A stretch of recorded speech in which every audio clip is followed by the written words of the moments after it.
Laylat al-Qadr, la nuit du destin. Déjà, ce n'est pas une nuit collective, c'est une nuit individualisée, individuelle. Mais le musulman traditionnel, il pense que tout ce qu'il peut faire durant toute sa vie vont être effacés pendant cette nuit. Et qu'est-ce qu'il va faire pendant cette nuit? Il ne va rien faire. Comme d'habitude, à la fin du Ramadan, il y a 6 jours de Ramadan, ces 6 jours vont contribuer à effacer tous les péchés que l'être humain a fait. De toute façon, ce sont des mecs purs parce qu'ils n'auront pas de péché. Pendant Laylat al-Qadr, leurs péchés vont être effacés. Après, quelques jours après, ils vont faire les 6 jours de Ramadan et leurs péchés aussi vont être effacés pendant une année encore. Ce sont des mecs, ce sont des anges. Ils n'auront pas de péché.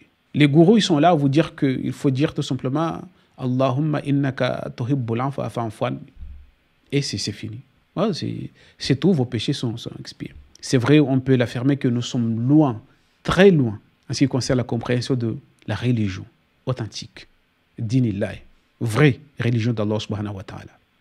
Si vous croyez que le paradis, c'est facile comme ça, masha'Allah, je vais guetter pendant les 10 derniers jours du mois de Ramadan pour avoir le paradis facilement, gratuitement. Il faut vraiment se remettre en question.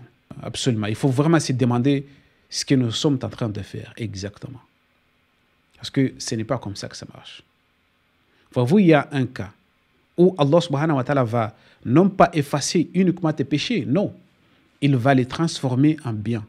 C'est dans le cas où tu as compris que pendant toute ta vie, tu étais dans l'obscurité. Tu faisais des choses contre toi-même. Toutes les personnes qui ont commis des péchés, une fois que tab, amana, ils ont porté la foi, et ils ont fait des œuvres intègres. Ce sont ces personnes-là qu'Allah subhanahu wa ta'ala dit Ulaïka yubaddilullahu sayyiatihim hasanat. Ce sont ces personnes-là. Yubaddilullahu sayyiatihim hasanat. Parce que wa an laysa lil insan illa ma sa. Ne revient à l'être humain qu'est-ce qu'il a fourni des efforts pour l'acquérir. Ne croyez pas que pendant une nuit, vous allez dire Allahumma tuhibbul afwa fa'fu anni et c'est fini, et c'est tout. Masha'Allah, vos péchés sont effacés.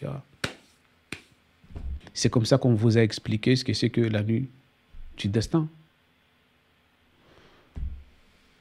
Allahu al-musta'an.